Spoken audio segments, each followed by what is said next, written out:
What the fuck is going on, Mason? Dude! What the fuck is happening, man? So, I don't know. I have no idea. Do you want to start with our normal thing? Yeah, real quick. Mine's not long at all. It's very uneventful as usual. Okay. What we've been playing? Yeah, bro. What What do you want me to dude? do? Way too much Fortnite. Oh, really? You're still just obsessed? Seeing amounts of Fortnite. It doesn't make any sense. They finally added stats, so now I can just watch my shitty life, like, on an actual number, like, get physically worse. And I've got, like, 9... Have you won?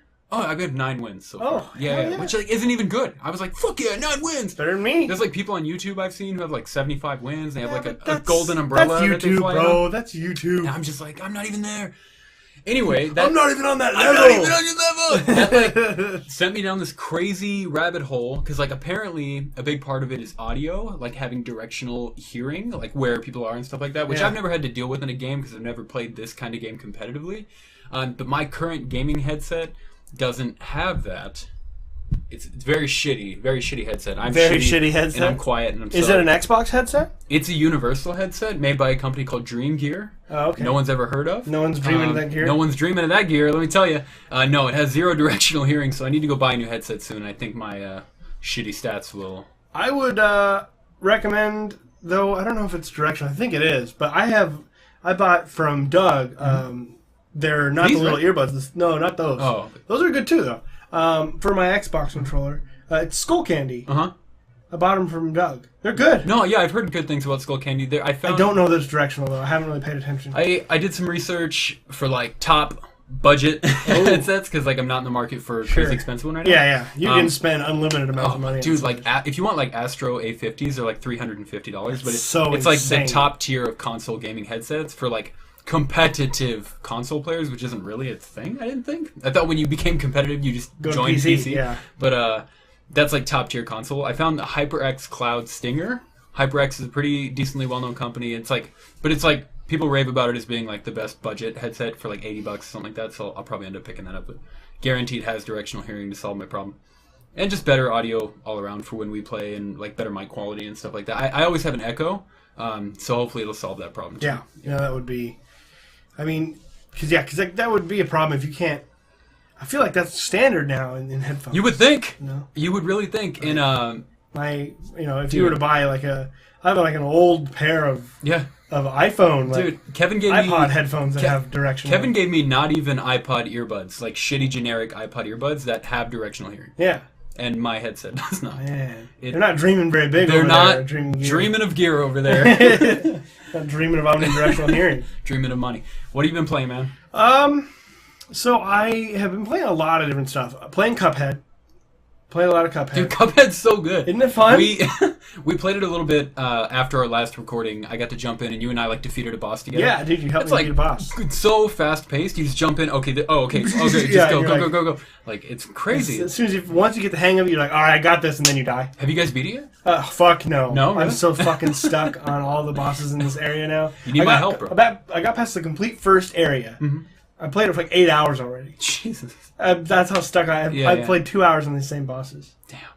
So it's so good though. I also purchased. Wow, that's fortuitous. I've also every time, man. Every time. Picture came up on a wallpaper that will be extremely fortuitous here in a moment. I also picked up Prey. It's a game I really wanted to play like this year. It was one of those games that kind of came under the radar. Mm-hmm. It was like last year's Dishonored 2. A game that I was looking forward to for a long time, but I didn't get it. I bought Dishonored 2 on day one. Never played it. Really? Never played it. Like critically... I have every intention of playing it. Yeah. It's just, I just keep getting caught up in new games. But yeah, Prey, I've really wanted to play it. It reminded me a little bit when I was watching videos and stuff back when it came out in May of like BioShock. Mm-hmm. So very story-driven, first-person shooter RPG is what it is. I'm only like an hour, 2 hours in. It's awesome so far. Really? It's not the best shooter. Mm-hmm. Definitely not the best shooter. But maybe I'm not far enough in to really get the hang of it, but I just feel like the aim is a little off. Things are just... It feels sort of like it's definitely kind of an RPG. Before it's a shooter. Yeah. But the weapons are super creative. The story is really interesting. The art direction is incredible. The music is amazing. The voice acting, all of that. Like, all that shit's really good. So... Hopefully, as I get like more weapons and stuff, and it's got a good mix of like its combat. So my complaint with like some horror games is Prey's not a horror game, but like like Outlast and those horror games where you have to run from everything. Yeah. And then there's like action horror games where Resident you kind Evil of 4, like Evil Within. Yeah, Dead Space, Evil Within, Resident Evil, exactly, where you're armed and you're like basically just kind of like just ready to shoot. Yeah, yeah. Like I've always wanted something in between that. I like how scary things are when you have to run and hide, but I hate how the fact like all these creatures, like why wouldn't this guy just bash this dude in the face with a pipe? Yeah. At some point, you just defend yourself instead of hiding in a locker with a camera. Yeah. So it's like I wish there was something in between. Like this is totally in between. There are monsters you face in the beginning, near the beginning of the game, that are just gonna kick your ass, and you gotta hide. You gotta stealth. Yeah, yeah. And then there's other ones, like a bunch of little ones, and you have to fight them. The mimics. It's the best part of the game so far. These mimics can look like anything. Yeah. And like there will be come up to like an office cubicle, and an office chair will come rolling out of the cubicle. You're like, what the fuck? What? So then you look in, and there's an office chair right in the cubicle. Yeah. Even though an office chair just rolled out. Yeah. So they drop these little hints. You're like, oh, that thing just turned into an office chair. Yeah. And tried to replace it, so I wouldn't notice. So you get your wrench out and you go bash the office chair, and it turns into a monster, and you just keep bashing it. Like anytime I see two of the same item next to each other, two coffee cups, bash the fucking coffee cup. Bashing the shit out of coffee cups. And there's so much designed around that. Like, and they're like little animals. They're like not even really evil or like trying to kill you at all times. Like, I'll see one run away from me down the hall and turn into a bucket down the hallway. I'm like, I just saw you do that. Just like a puppy? Yeah, like, ah! And then it's just a bucket, and you're like, I just watched you change. Yeah, and you go up and just smash it.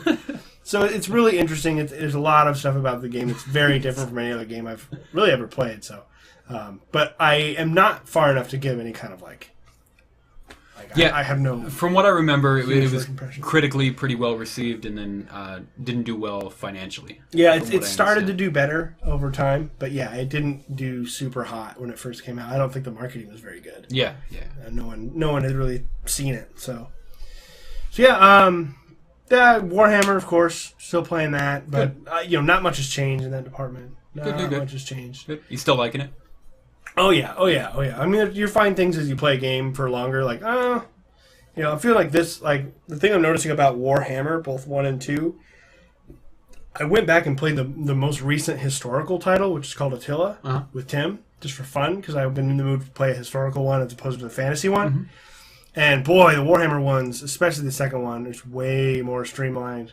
Oh, really? And I didn't really even notice that until, like, I noticed it, but at first, like, oh, that's kind of nice. But the more I'm playing, it's like, man, there was a lot more for me to kind of manage in the historical ones.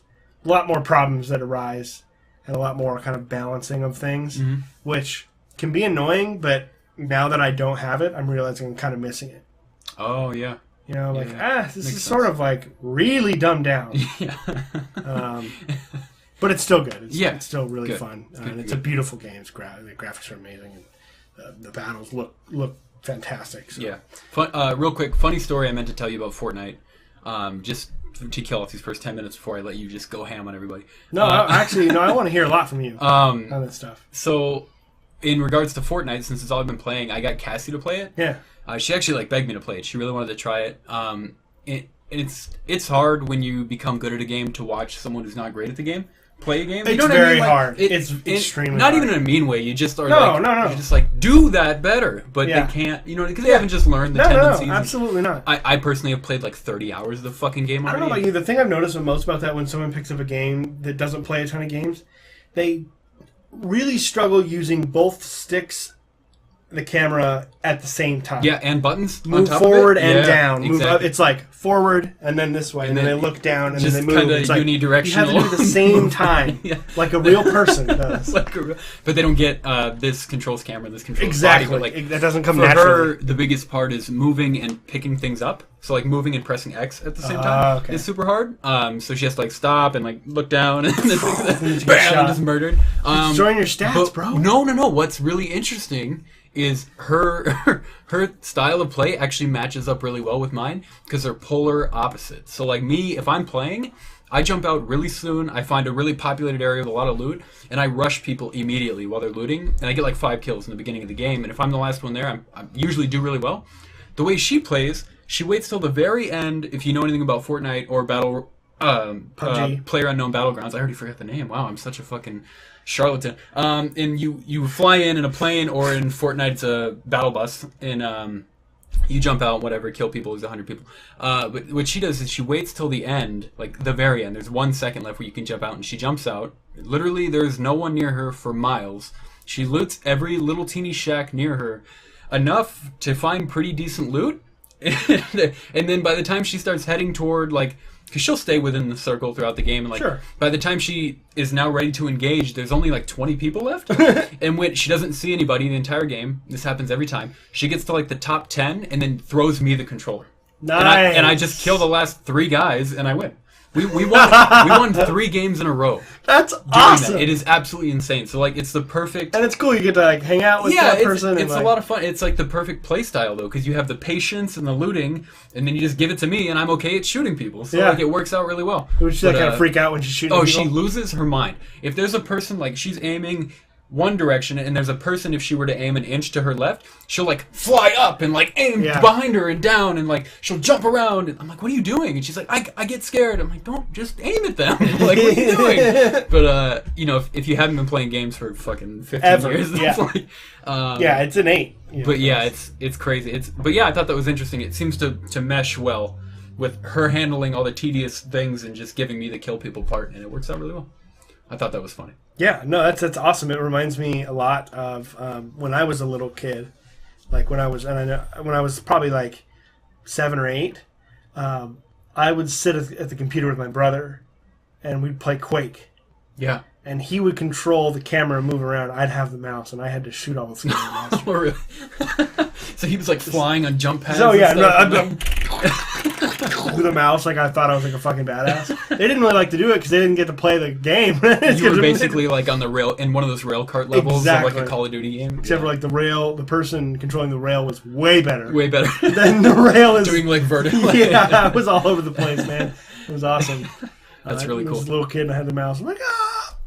So that was pretty cool. That is pretty cool. Good gaming memory. Have you ever tried to do like the half controller with one person, half with the other? Like one person will aim. I know and fire. that. No, I haven't, and it's I know horrendous. I know that Overcooked allows you to do that. I wouldn't even entertain the idea. No. Cassie wanted to do it, and I was like, "We have two controllers. Pick up the fucking controller." We are going with this. Yeah. I'm not doing that. Definitely not. Definitely not. Oh man, yeah. So yeah, any other? No, that's really it, man. I'm ready to hear what's about to happen because I feel like, in my head anyway, in the last 3 days, you've been like in the Russian snow-capped mountains, like in a Rocky movie, like hanging upside down in a cabin from the rafters, like punching dead meat, and like you're running in the hills with some old guy, like because you've been really pumped. You've been texting pumped me. Is not the right word. It pumped in a way. Like, yeah, sure, okay. Like the way you I get see what you're saying. Pumped before you murder people. You know what I mean? You know what I mean? Like that kind of pumped. Yeah. No. Can I have your phone real quick? Yeah, of course. And get me to the internets. The Googles? Real fast. Yeah, get me to the Googles real fast. Okay, so the basics that you probably know, and anyone listening to a gaming podcast probably already knows, which is that EA closed down, shut down Visceral Studios, and for all intents and purposes canceled the Star Wars game they were working on. In their disgusting corporate talk, it was to pivot the design, which means they're getting rid of it, is what it is. Oh. I was under the impression they were moving it to another studio. Oh, they are. But we'll get into it. The reason I wanted to read you the actual EA words, because here's the thing. Before I even go into this, and I don't want to just rant. I do want I want to hear your thoughts on all of this. But before I just rant, I have fortunately I'm glad that there's been a lot of time between the moment that it happened and now. Mm-hmm.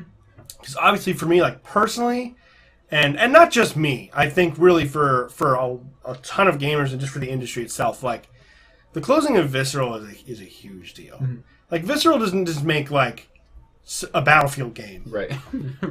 A Battlefield game. Dead Space is huge, one of the most influential gaming series of all time. Mm-hmm. And anyone who's gone into game creating since then, mm-hmm. almost anyone you talk to, anyone, dude. I would any creator. I bet you almost all of them played Dead Space, and we're that's one of the best experiences I've ever had. Yeah, 100%. I'll never forget the first time I played Dead Space. Yeah. It's like I feel like oh shit, it went to sleep. Oh, there you go. Sorry, I'm an iPhone user. No, if you hit the screen twice, I don't know how to use the phone. Let me take a look. I'm sorry. I should have prepared this a little bit more. But I just feel like it's a huge deal, and not in a good way. No, I mean, to your point, while you find that, I mean, we talked about it before, like how Resident Evil is for a lot of people. Dead Space for me, and you mentioned like for you was the first game where you jumped in and you were almost like too afraid to play it. Oh, it took me 6 months to beat the first time. I've beaten it 7 times since. Yeah, you played a bunch of it. Yeah, and I was a lot younger than you when it came out, and I was scared to death to play that game, and I remember it took me like years before I would jump back in. I think I got like to my sophomore year of high school, my buddy was like, "Do you want to borrow it?" And I was like, "Okay, yeah, I'll borrow it." And then I finally went through and played it. And you beat it, right? Eventually. No. I never beat it. No. I'd love to sit down. Seriously, like, I know we don't have a lot of time. No, yeah. But if we can ever totally figure down out for time. Oh no, get out of here, ad. Fucking ads. I had the quote too. I had exactly, really? but now it's giving me an ad, and I don't want to click on it. It's so shitty. Maybe it'll just let you back out. That's what I was trying to do. This is great podcasting. And now you're back. This is great podcasting, everyone. Well, Ian finds that. So there is a number of directions I want to take this conversation, and it's going to take the whole time. Okay, cool. There's not going to be any other stuff. That's fine. There's a number of places I want to take this, and we'll start locally, which is the actual the story itself first, and then I want to go into everything it means and everything it means for our industry and what we think. And then there's another story that came out right after this that's just as bad.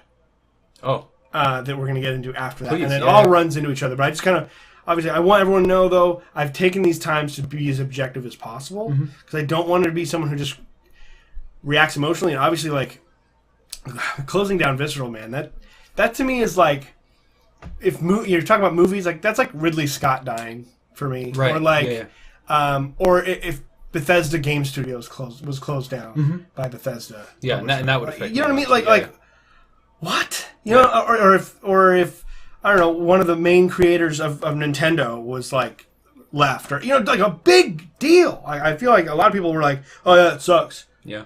Hardline wasn't that good. No. So shitty. Like, oh my God. Dead Space 1 and 2 are like on the level of like Last of Us as far as their influence over people who played games. Yeah, totally. And I just, I don't know. So anyway, we'll get into EA and all that stuff. But I want to talk about the actual Star Wars game that has been... Do you remember how Overwatch became Overwatch from Titan? No. Okay, so I would highly recommend the last thing that Danny O'Dwyer did at GameSpot before he made NoClip was exactly what he's doing at NoClip, which is a documentary about the creation of Overwatch and how Overwatch was born out of their failure at making their next MMO called Titan. Out of an MMO? Yeah, they were making an MMO called Titan for years, like 6 years or something. They poured into this. And they came out and they canceled it. And they came out and they said, this game is just not fun. Really? That's what they said. It's not fun. Like, they got so into their vision and creating this, and they started to have people play it, and like, this sucks. And this is from the guys who created World of Warcraft. Overwatch. Yeah. And World of Warcraft. Yeah, I'm just saying. This is Blizzard. Yeah. And so when they came out and they canceled it, they said, we're going to change the design, much like E is saying. We're going to change things because we have to. But they still, and other games that have been either canceled or delayed like this, they come out and they're like, all the publishers will tell you, like, there have been problems. And we have delayed it. Like that. And so that's what makes this statement by EA so terrible, because that's not the reason that they canceled this. And I wouldn't just say this because I'm mad at EA. They fucking told you why they canceled it. Yeah. And they did not say the game was having a lot of problems. The development was troubled. We lost key parts. None of that was in this statement at all. Have you heard this statement? No. So they actually explained to you why they shut down Visceral and why they changed the terrible thing that was happening to this game, that the reason they changed it. The last I heard, I think was like a brief article on like Kotaku or something. There's like rumors of Visceral being shut down, which I knew later on that it was shut down, but rumors of Star Wars game being moved to another studio, and I didn't read any. And this was a combination of incredible talent. You have Visceral, so you have the creators of Dead Space. Not all of them were still there. There were some. Glenn Schofield works for Sledgehammer Games, but there's still a large group of people there who made Dead Space. Then they were made to make Hardline, and we'll get into that later. Mm-hmm. And then they were given this game, a third-person action game, written by Amy Hennig, the writer of Uncharted 1 through 3. I mean, holy shit! Yeah. Star Wars, that's just it's going to be a great game. So here's what EA said. Our Visceral Studio has been developing an action-adventure title set in the Star Wars universe. In its current form, it was shaping up... I'm going to read it the way I think EA said it. It was shaping up to be like a story-based linear adventure game. Throughout the development process, we have been testing the game concept with players, listening to the feedback about what and how they want to play, and closely tracking fundamental shifts in the marketplace. Oh, no. It has become clear that to deliver an experience that players will want to come back to and enjoy for a long time to come, we needed to pivot the design. Visceral will be ramping down and closing, and we're in the midst of shifting as many of the team as possible to other projects and teams at EA. Lastly, while we had originally expected this game to launch late in our fiscal year of 2019, so holiday 2019, we're now looking at a new time frame that we will announce in the future. Oh, no. So what does that say to you, Mr.? So yeah, I was going to ask if I could give you my first impressions of that, and you tell me maybe a little bit more accurately what it actually is alluding to. To me, it sounds like they looked at this and they go, okay, it's going to have a following, a small kind of niche following of people who love Star Wars to death. Star Wars fans. Small niche. No. That's small niche that sold $2 billion. That's not what I mean. I mean, like, because you mentioned the story-based linear, you know what I mean? Yeah. I think it sounds like what they're trying to gear toward is, like, the Battlefront people. The people who aren't going to do the research about the microtransactions, and the Overwatch people, and the apparently Shadow of War people. Right, a game that doesn't end, a game you can play infinitely. I mean, I'm just as guilty of it playing Fortnite, but I mean, that type of game is what it sounds like. They talk about, reacting to what the marketplace is doing, and the marketplace is obviously trending more in that direction. Sure. Just due to the overpopulation of casual gamers.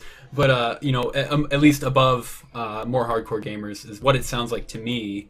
I wasn't saying that there's a niche following of Star Wars. I meant if they were to put out a story-based linear game. I know you weren't saying that, but you were just kind of trying to give that perspective to EA. Yeah, maybe they felt as though... an amazing idea from them that they actually think that there wouldn't be a following for a Star Wars third-person story. Like the people who play Knights of the Old Republic, or have played Knights of the Old Republic. Yeah. There aren't actually a lot of those people. I know we know a lot of them, but like you would like your casual guy. I would talk to guys at work. Like none of them have played that game. You know what I mean? You guys have because you love Star Wars. I think maybe they're like, oh, we don't want that situation to happen. We want Battlefront. Well, that game sold a shit ton for the day. Yeah. Well, but I mean, like even today, and won Game of the Year. Even today, you still talk about it. I mean, there's people who still talk about it within like the hardcore gamer community. But like Battlefront, people don't even know what it is and they buy it. You know what I mean? Mm-hmm. That kind of, I feel like that's more what they're. So my question with that is, you said you want to. So EA wants to aim toward their Battlefront people. So what's Battlefront for then? I don't know. Why would you have two games of the same kind? More money is my only answer. Uncharted 4 sold 11 million copies. Right. On one console. Right. Yeah. That's bullshit. That's a load of bullshit. Yeah, man. They would have sold the fuck out of that game. That game would have sold 15 million copies. Easy. Yeah. But you're right. They can't shove microtransactions down everyone's ass that buys the game. And people, it's 10 hours long, right? So what are you going to do? You're going to play it again? How are they going to make more and more money off it? They would make a ton of money. They would sell a ton of copies. And it would probably do critically extremely well. Yeah, I think they look at it and that's they go... not enough. They go, these are the resources we're going to need to have it be all these things. It needs to be accurate to the Star Wars universe. It needs to be a good game. It needs to be all of this. Whereas in a multiplayer competitive game, you don't really have to have any of that. It just has to be fun. They announced this game in 2013. Yeah. Yeah, we've been talking about, not we, but the idea that EA is like, oh, we need to go toward the marketplace. Like 2013 and 2017, not that different. Yeah. Yeah. So think about how horrible the leadership at EA is to take 4 years and pouring all that money into a game and then 4 years in going, you know what, we should just change it all. Yeah. Like, what an awful... You can't... Oh, God, it's so bad, dude. It's so bad. And then, on top of that, they shut down one of the best studios in the world. So what... I don't know. Maybe I'm just uninformed. What was the purpose of shutting down the studio? I mean, if you're repurposing the employees... What? People have seen it coming with this. Hardline and everything? Yeah, so... EA... Here's what EA does. And this is not a new thing. Pandemic... the guys who made the original Battlefronts were owned by EA. And so over about 12 other studios that are no longer in existence. What EA does is they purchase a studio, or in this case, it used to be EA Redwood Shores, or Redwood, or EA Redwood, something like that, before it was Visceral. And then they came up to EA and they created Dead Space. And they had that idea and they became EA Visceral after that. So you find, like, if you think about Sony and Naughty Dog. Sony saw Naughty Dog made Uncharted, and I said, wow, that was good. I think you can do better. They made Uncharted 2. It got 1 game of the year, 10 out of 10, sold millions of copies. Great. Clearly Naughty Dog has something going for it. Then they make Last of Us, 1's out game of the year, millions and millions of copies. Uncharted 3, millions and millions of copies. They do a great job. They figured out, okay, Naughty Dog makes these games really well. We're going to put our studio of Naughty Dog in a position to do well. And to let them do their thing. And it'll work. And it has. They've sold a shit ton of copies of Uncharted and Last of Us. Tons. Like I said, Uncharted 4 sold 11 million on one console. That's crazy. So the idea that, like, you can't have a linear game that sells well is preposterous. Yeah, no, it's crazy. But they get these studios, and then they go with Dead Space 3 comes up. So 1 and 2 were just phenomenal, and they were received really well. Horror games, and I've never worked in the industry in my life. I have zero knowledge of the industry other than what observation can give. I can tell you and EA right now, horror games don't sell super, super well. They are niche. They're true. That's niche. And if you sell 1 million or more, that's successful. Like, Resident Evil doesn't sell that many copies. No, it sold 6 or 7 million, though. Yeah. I mean, that's fantastic. But you should not create a horror game and expect 15 million copies sold. You just should never. So Dead Space ended up selling 2 million, which is fucking awesome. No one had ever even heard of Dead Space before the first one came out. And that was like a surprise hit of the year. And then Dead Space 2 came out, and it sold 4 million copies, which is even crazier, because it was still a horror game. It was action-oriented, but it was still a scary fucking game. Yeah. So you're up to 2 games, 6 million copies sold with 2 games. In my opinion, that is out of the park for horror games. And then EA came in on Dead Space 3 and said, look, we need to sell now. So you're going to make it more action-oriented. EA changed the way the game was developed. You're going to make it more action-oriented. You're going to enter in this crafting engine, this crafting mechanic. Add multiplayer. And well, multiplayer was actually added on the second one. Oh, okay. They added co-op. My bad. Because that's brilliant in a horror game. Right. Co-op. Right. You're going to make it more action-oriented, less scary. And then I want you to put in a mechanic about crafting guns together. And I want you to give all the crafting parts available for purchase in a store right at there. Hit Y, boom, you can buy anything with real money. Oh, really? They're going to love it. I didn't even know that. Gamers will love it. Let's tell everyone about this. Yeah. Game sells 650,000 copies. Nothing. Because the Dead Space community looked at the game, saw you fighting other humans in well-lit areas outside in the day, firing at soldiers. Yeah. And then they saw microtransaction purchase the weapons. They said, this is not Dead Space. And they didn't buy it. And then EA goes, what the fuck, Visceral? What the fuck? All right, you make Hardline. Yeah. You've made first-person shooters, right? You're good at making first-person shooters? We made 2 of the greatest horror games of all time. Yeah. No, go make Hardline. Didn't do that well. So you can start to see EA does this. They grab a square peg and they ram it into a circular hole. And they're like, what the fuck? Why isn't this working? And then they take that peg that isn't working anymore and they throw it in the fucking fire. They're like, get out of here! And that's what they did with Visceral. And that's what they've done with like 12 studios, dude. Take a look at the list of studios that EA has purchased and then just spit out their corpse when they were done with sucked out their soul and threw them off to the side. And that's what they did with Visceral. Because they put Visceral in a bad position in making games they don't make and ruining the legacy of their game that they already had. Yeah. And then blaming them for it. And then you have them making a game back in their wheelhouse, a third-person action story-based linear game that everyone is excited for. I don't know a single human being that knew about this game that was like, dude, I'm pumped. Yeah. The writer of Uncharted and the creators of Dead Space and a third-person Star Wars action game. And they're like, look, man, I just don't think this is going to sell. We're going to fire all of you guys. We'll keep as many as we can.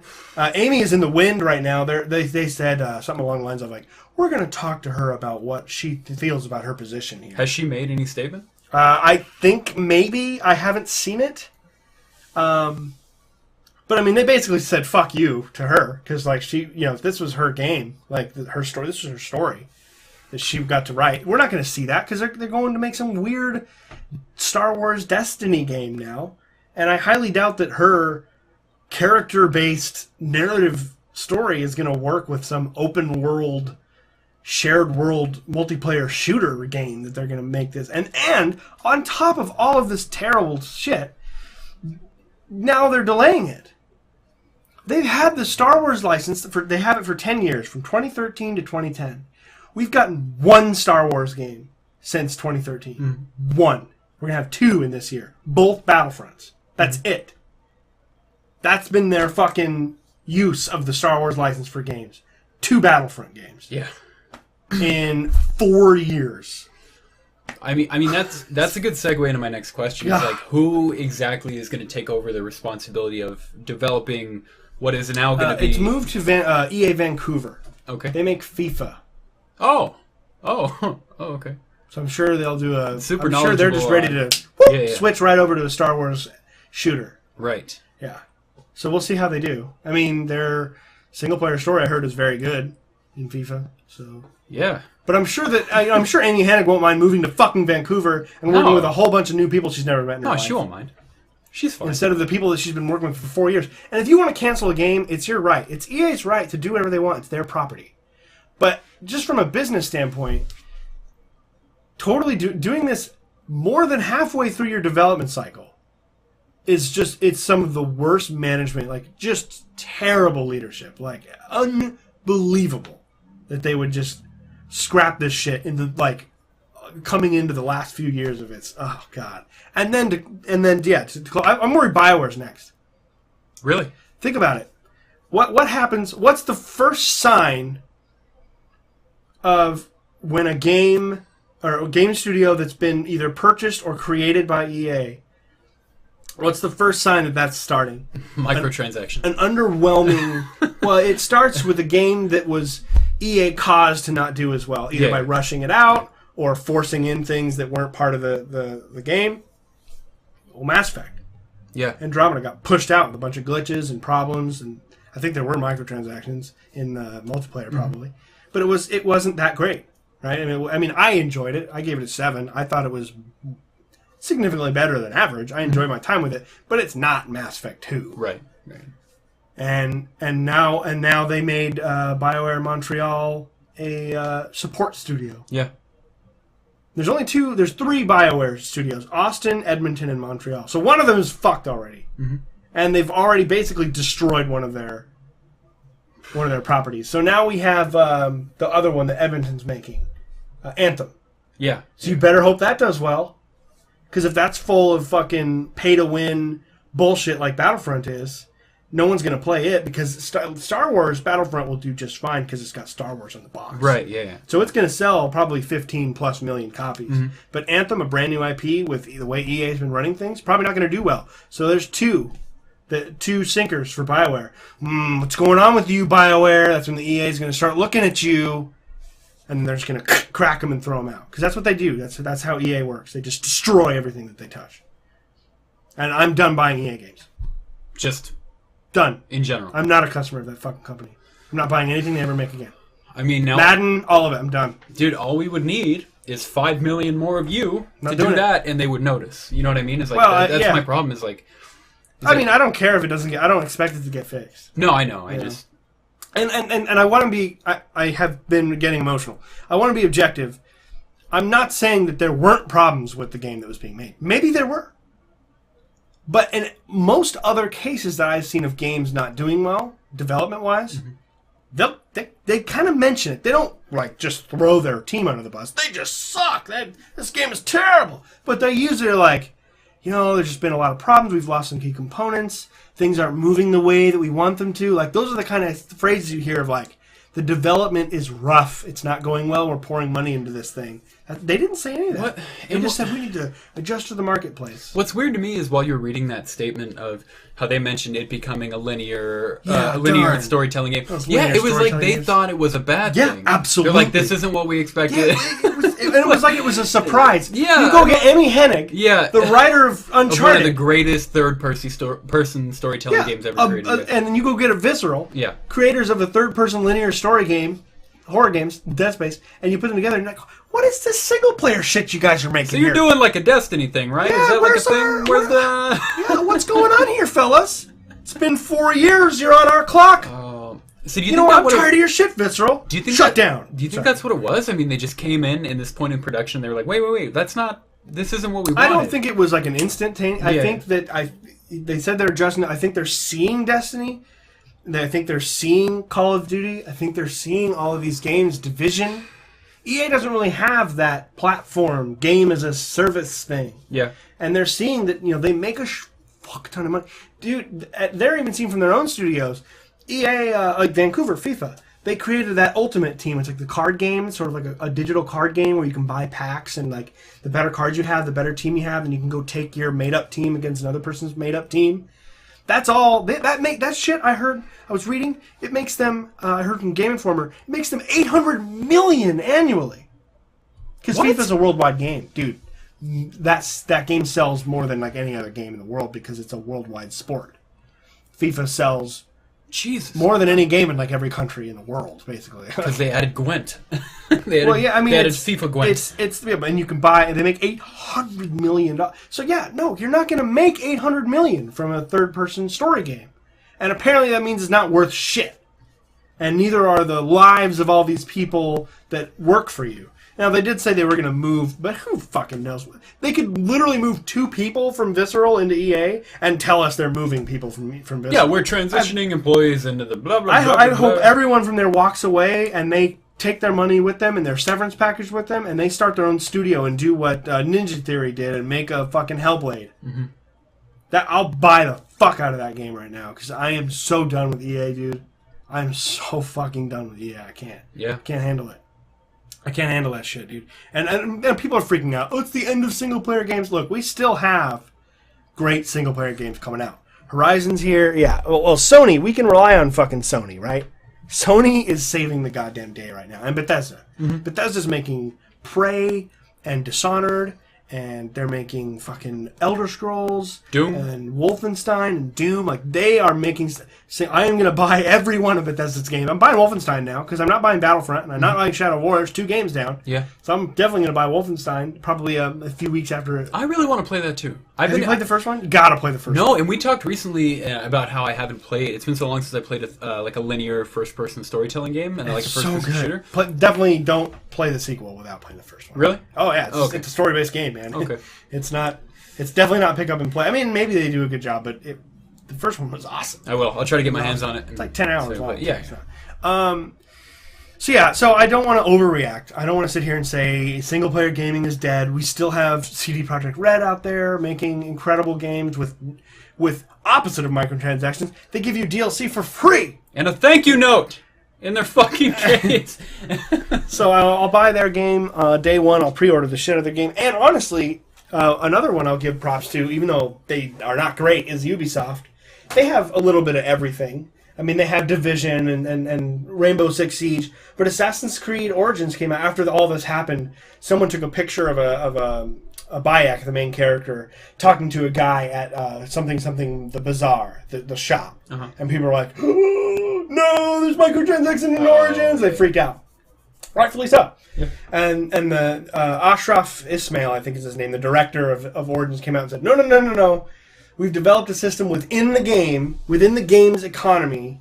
You can go to these bazaars that sell rare items, and they cost a shit ton of in-game money. There's no other kind of way to purchase it. It's just another way for a player to get those great weapons without having to do all of the side content for them. Oh, okay. And so it's in-game only. But you don't even have the option to pay for quote-unquote silver. There's no premium money. Cool. It's in-game money.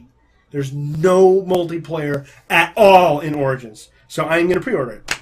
Oh, there's zero multiplayer? There's no fucking any... Like the cat and mouse thing like they had in... No, they haven't done that in a while. Oh, yeah. They haven't done that in a while. No, this game is all about the world, the story, the characters. It is a single-player game without micro... They might have a store. I'm okay, actually. They didn't have it. I actually don't... Now, I don't even have a problem with stores if I know what I'm purchasing. Mm-hmm. You can spend $1 on this helmet, jacket, and sword. And here it is. You can see, you can preview it. Here it is. That's what it looks like. Yeah. Cool. I'll pay you for that right now. As long as you give me enough shit in the game, I won't freak out about that. To me, it's this disgusting preying on and manipulating the gambler in almost all people, which is, I know you really want this. The only way to get it is to buy this and roll dice and hope you get it. That's what's happening right now. And the ESRB said definitively it's not gambling, which is bullshit. Doesn't make any sense. Yeah. It's absolutely gambling. Yeah, I couldn't read you. I don't know the definition of gambling, but you're spending money, physical, actual money on the chance of winning something. You know what I mean? You're not winning more money. Like it's not a transaction. Yeah, like what I was just talking about. I'm not paying you $1 for these specific 3 items that I can see with my 2 eyes on the screen. Yeah. Like, that, whatever. Like, fine. I don't even care about that. That's totally okay with me. And that's not even in Assassin's Creed. So, totally supporting Assassin's Creed. I'm never going to buy another EA game unless it fits every piece that I care about. And I will support it because I want EA to know that that's what I'll purchase. Mm-hmm. So, like, if Dragon Age comes out and they don't have any bullshit, I will support it. Wholeheartedly. Like, I'm not going to be unreasonable. Mm-hmm. But at this point, I care too much about the industry to let this shit happen. Yeah. I've been totally dominating this whole thing. I don't know. Are there any thoughts in your head right now that you're thinking of when I'm dude, talking? My impressions I've been able to chime in with, and it's just like it's obviously has impacted you more than me because you had more of a connection with Dead Space than I did, but and Star Wars. I mean, I only recently in the last year or so was a fan of even Star Wars. I mean, I was always a casual fan, but I didn't know anything about it. Sure. You know what I mean? It never had a connection to me up until you introduced me to the movies and everything. Fuck, I want to go back and play Knights of the Old Republic. You know what I mean? Like, it just... I have a problem with old games, unfortunately. But you've mentioned it still holds up. Everyone says it still holds up. So. It really does, yeah. I think partially because of the gameplay. And, you know, it's kind of like a turn-based role-playing. So it looks pretty good for as old as... It doesn't look great, but... you know, if you were to play it on, like, PC, it doesn't look too bad. Yeah. So, all of that, on top of this other wonderful story... which is just right in, it's perfectly matches this. So Activision just patented a technology. Okay. So Activision, they patented a technology. Doesn't mean they're going to use it, and they said they haven't used it yet. But why would you patent something other than unless you're worried someone else is going to use it and you can sue them for it, I suppose. But what this technology does is it's a framework, coding framework for matchmaking a multiplayer game. And what that multiplayer matchmaking framework does is it takes you and me who just jumped into, I don't know, Call of Duty and whatever Call of Duty's out in 2021, let's say. 2021's edition of Call of Duty, we buy it, we sit down, we jump into matchmaking. We're brand new at the game. And we bought it like 3 weeks after it's out. What this matchmaking structure does is takes those players and puts them against players who have purchased a lot of microtransactions. So that way, you're getting killed constantly by all of these bonus weapons that have been purchased. And you're like, fuck, man, like, why can't I win? And then it'll show you ads of like, hey, like, looks like you're getting killed by a sniper rifle. Are you sure you want to maybe purchase this super helmet? Can help you with your hit points or whatever. So it pits players against players who've been playing longer and have are showing to own microtransacted weapons and gear to frustrate those joining into purchasing more their own microtransactions to counteract the balance. Is this real? Yeah, absolutely. You can look it up right now if you'd like. Dude, I'm not even exaggerating that is either. Nuts. That's a patent that they have. It's great. It's gonna be awesome, dude. What? Oh my god! And they came out and everyone went, "What the fuck is this?" Yeah. And then they said, "Oh, don't worry, it's not in any of our games right now." Right now. That's what they said. It is not currently in any of our games. That's what they said. Oh, whew! Boy, I got scared there for a minute, you guys. But you know what? All of this doesn't matter because we can scream our heads off. But as long as assholes like you and me keep buying this shit, they don't give a fuck. Yeah. Everyone's screaming to the heavens about how horrible this is. Meanwhile, their profit's up 40%. Yeah. What the fuck should they care if we're screaming to the heavens? They don't. So it's not going to change. It's just a business, man. It's all we have all the influence. Oh, 100%, yeah. But their marketing teams have just, I don't know, they just figured it out, man. They just figured shit out. And I don't know how they've done it, but they have. They have won this war that we've been having for a while now. The only way I can, Fortunately, I don't really buy Activision games. I can't think of any Activision game I give a fuck about. That's what I was going to bring up, yeah. Call of Duty sells a shit ton of copies. Yeah. Yeah, in that vein, we are definitely the minority. You know what I mean? As far as people go that don't play Call of Duty, I would say that we're... How many people, if you told that to them, even the most casual gamer whose library of games is literally all the Call of Duties, and that's it. And all the FIFAs. Like, if you told them that, like, you know, when you hit A on the multiplayer tab and you hit A to quick match, it shoves you into matches with people who are more equipped with microtransaction weapons than you are, so that you'll lose. Does that sound awesome? Even the most casual gamer like, what the fuck? Yeah. Like, but they're not gonna. I mean, they patented it. But dude, you're into games and you didn't even hear about that. Yeah. No, I know. Yeah, that's what I'm saying. Is I was just gonna bring up when you mentioned that is 98% of those casual players have no idea this is even happening. Mm-hmm. So they would have to have a friend who's involved in the gaming industry, not involved in the gaming industry, but at least deep into gaming news and what's going on within the industry to tell them, because it's not. No one's gonna know unless they find out. You know what I mean? Like I hadn't recently looked at any news articles, so I didn't know. It's not like people are talking about it. I mean, we're talking about it, but you know what I mean? Yeah, we're talking about it, and I hope more and more people. I mean, even big places like IGN had things about Battlefronts like pay to win stuff. So that's coverage that this fight doesn't normally receive. Yeah. It's going to be hard for those big sites to do that because they make their money by advertisements on their front page of their website, and they're probably going to have a big banner that's Star Wars Battlefront. I don't know how well that's going to work if you're like Battlefront's pay to win, right, with your Battlefront banner coming down, saying how great the game is and your IGN quote, awesome. Or, you know what I mean? How does that? That's clearly a conflict of interest there. Yeah. And I'm not saying that they're paid off. It's just the reality of media today. Media is not really. People don't read media anymore, unfortunately. Right. There's no long-form journalism. It's like, what can you fit in 140 characters? Yeah. Whether you're a games journalist or apparently the president and leader of the free world, everything goes through 140 characters because it's so easy and simple. And that's how everyone approaches these problems, whether it's games or something even or bigger. It's like, oh, it's all easy. You just fix it. Like, no, the world is gray, guys. The world is not black and white. Mm-hmm. You know, that's why I did want to leave room open to say that maybe Visceral had some problems. Maybe the game wasn't in perfect shape. Like, I don't want to, EA is there to make money. Like, I understand that they don't care about games. Right. You know, it just happened to be someone way back when cared about games and created Electronic Arts. But obviously, over time, as the snakes and the spiders and the cockroaches come in because they like the house you've built, and they come in when the people are gone, and they're the ones running the show now.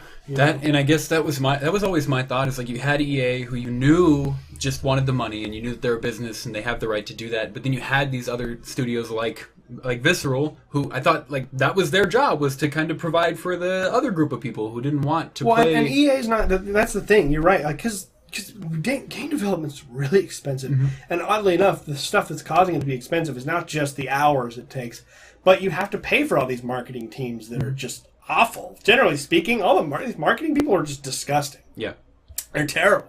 But like the game developers get caught up in this, and it because they have to meet certain expectations of the marketing team and like the sales team and all that, they're not allowed to. A single player game can really go up in price, and there's no way for them to make it back after they've sold their copies. So I mean, I understand that, but that doesn't mean you just stop making them. I mean, if I'm EA, I want a portfolio. Yeah, yeah. And you know what? If Dead Space sells 4 million copies every time, you're making money still. Yeah. I mean, within reason. Hopefully, if you're spending $100, $200 million on development, then you're not. There's a problem. Yeah. But you shouldn't be, and Visceral should be allowed to do whatever they want. In my opinion, like, we trust you guys. We're not going to make you make fucking Hardline. Like, make what you make and do it really well in a somewhat timely manner. That's what Sony does with Naughty Dog. And boom, they come out and they hit. Every time. Yeah, every time. So it's just a ridiculous idea that these games can't be successful. They can't be successful to EA. And the only way EA sees success now, clearly, is fucking FIFA Ultimate Team, $800 million a year. That's successful to them. Yeah. And if you're not a cash cow game, then you're not worth creating. That's what EA is telling gamers. So fine. Yeah, you don't have to. Fine. I'm not gonna. They don't have to cater to me. That's not their right. Like, they have the right to cater whoever the fuck they want to. But I can't say you're not catering to me and then still buy their stuff. Yeah, no, that's fair. So I'm not buying any EA products. That's completely fair, man. I think you made a great point bringing up Naughty Dog and Sony, because they're kind of the perfect example of having a studio who caters to that group of people who look for the linear story. Sony and FromSoft, and they do it. Dark Souls and Bloodborne. They do it totally well. Bloodborne was totally successful. Yeah, no microtransactions or multiplayer in sight. I mean, there's like a little weird kind of the multiplayer. It's not multiplayer though. It's not it's if you get lucky, someone will help you kill a boss. Yeah. You have to get lucky and be patient. But those are single player games that sell in the tens of millions of copies, and they make Sony a bunch of money. Yeah, I don't think being multiplayer is the problem. I think there's a lot more to it than that. You know what I mean? Multiplayer is probably the easiest way to get players to continually come back to your game long after launch. Yeah. Because, people would not play the Star Wars game after they've played it. Right. But if it gets, I just don't understand. Like, if it gets a bunch of great critical reception and it was well written, and there's new characters, and you've helped give to Star Wars canon, and there's going to be books written about your characters. You've got all this multimedia about your game. Any multimedia you have that's related to your game, EA is going to get a cut of that. Like, you're going to make money. What more do you need? Why do you need to make? Oh, I know I might make 200 million. I don't want to make 200 million. I want to make 800 million. I don't know if that was coincidentally a Trump impression, but it was a corporate dick. No, exactly. Impression. So my question to you was, referring back to like Last of Us and Uncharted. Sure. Uncharted 4, at least I know of. They had separate multiplayer modes from their first player. They did. Would that bother you at all in the new Star Wars game? No, it wouldn't have, because they did it with Dead Space 2. It felt a little tacked on. It really did. But like Last of Us multiplayer was really good. Like Uncharted 4 was really good, and it was all really fun to play. If it's well made and not rushed or created by some other team that like speaks Russian, right. some like random Blue Dot Studios from Siberia that's like making our multiplayer, that something like that. But yeah, absolutely, that wouldn't have bothered me at all. I mean, that's their right. If they want to add multiplayer, like the Mass Effect 3 multiplayer was pretty cool. But to scrap it all, and destroy a studio that is in the pantheon of like gaming studios that have made games that matter. That's the main too. Like, it sucks when you close down a studio, like to close down a studio that like, I mean that is, I don't want to say it is similar to Naughty Dog because Naughty Dog's games continue to sell. They're different. And Sony never fucked with them. Yeah, that's the difference. It's hard to compare the two. But the model is the same. Those games work, and like you have this studio that created these games like that are going to be remembered forever, like forever. Yeah. As long as gaming is around, like we still talk about Nintendo, we still talk about Castlevania, we still talk about fucking Elder Scrolls, we still talk about KOTOR. Like I'll be 50 years old and be like, man, Dead Space. Like it's one of those. Games and other game studios have been shut down that have made games that are that big. Like I'm not saying it's unprecedented, but they're in their prime. You know what I mean? Like, and they just like just get rid of all of it, just blow it up. We don't care. And EA has always done that. Yeah.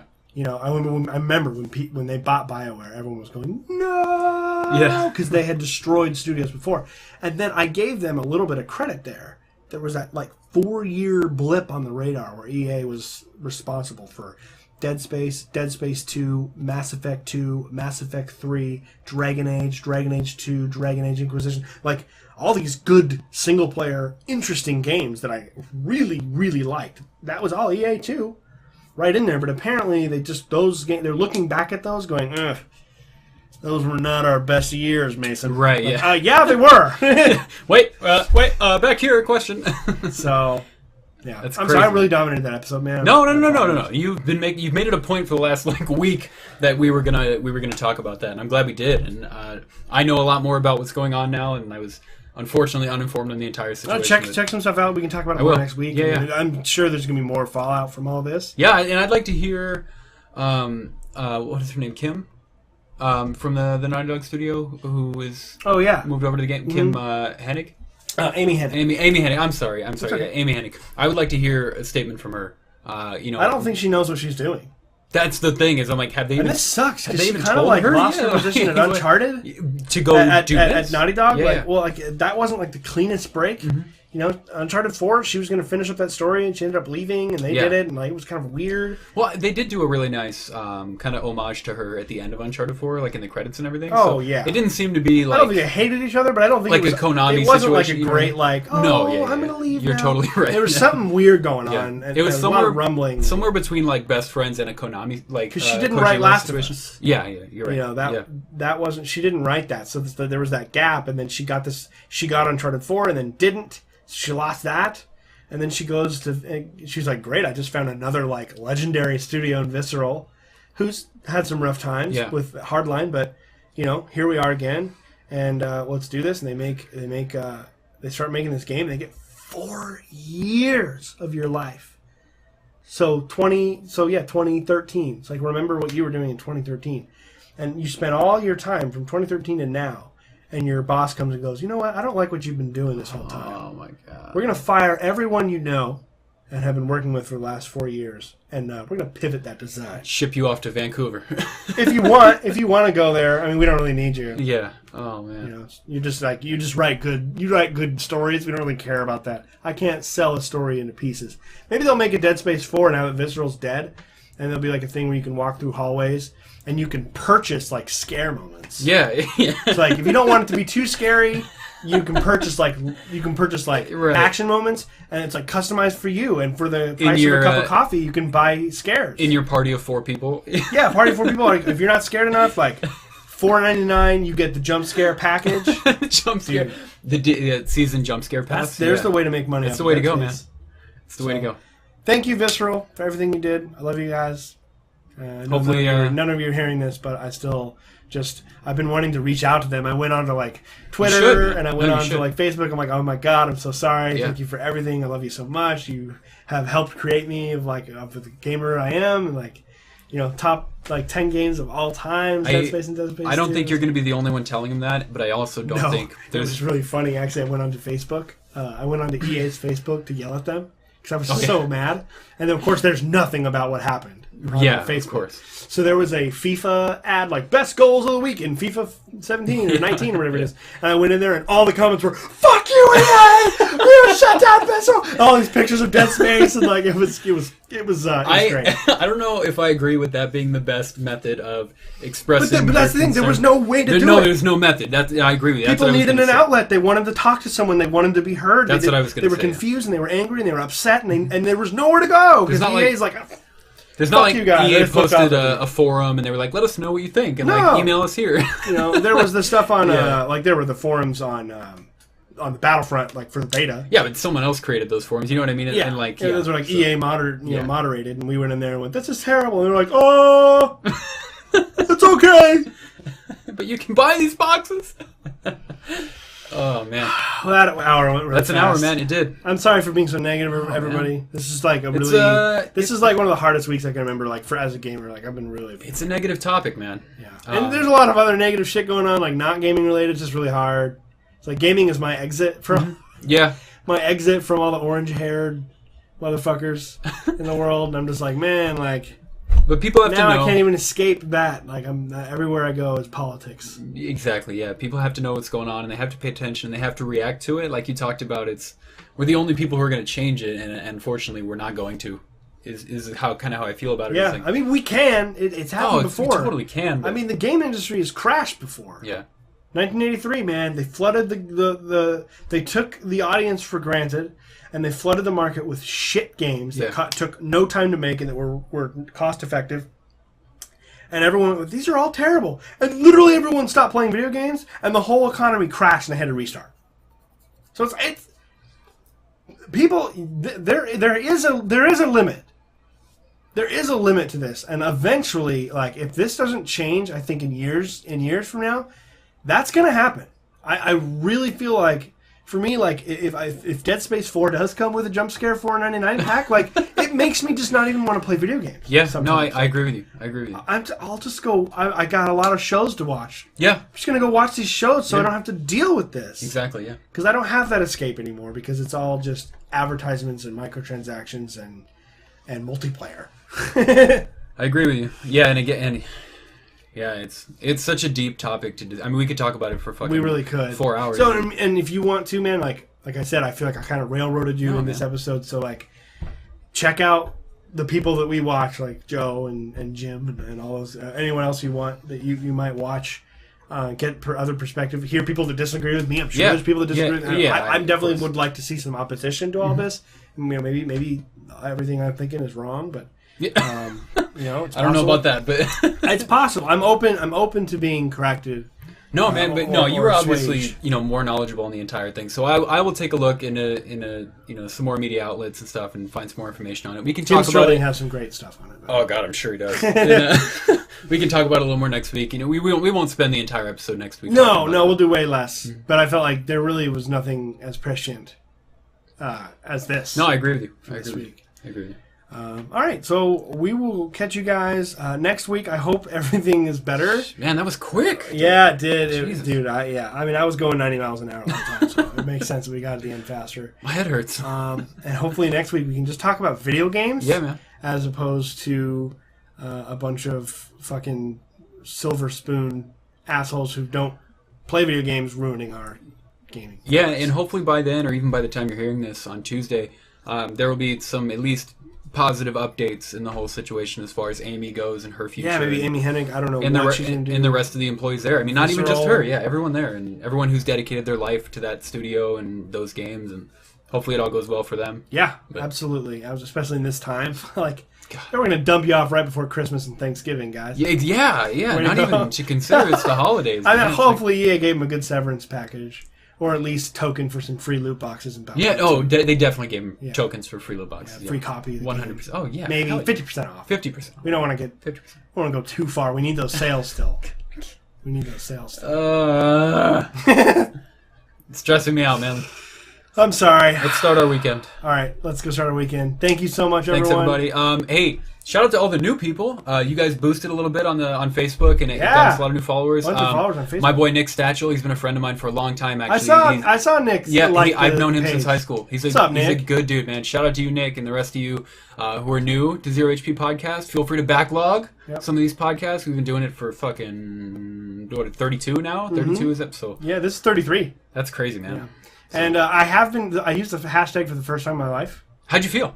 It changes you, I feel. I was so emotional I didn't care. I knew that's how the kids do it, and I needed to get to the kids. The kids do. So that's what I did. I'll let you know. I did hashtag We Love Visceral Games. Exactly. So I'm going to share this with that as well. I'll put it on our Twitter. I use that on our Twitter as well. Yep. Just to make sure. I hope someone at EA sees that and has to adjust their dick or something. I don't know. I'm sure they'll at least adjust their dick. Thank you, everybody, again. We'll see you next week. All right. Later, guys. Later.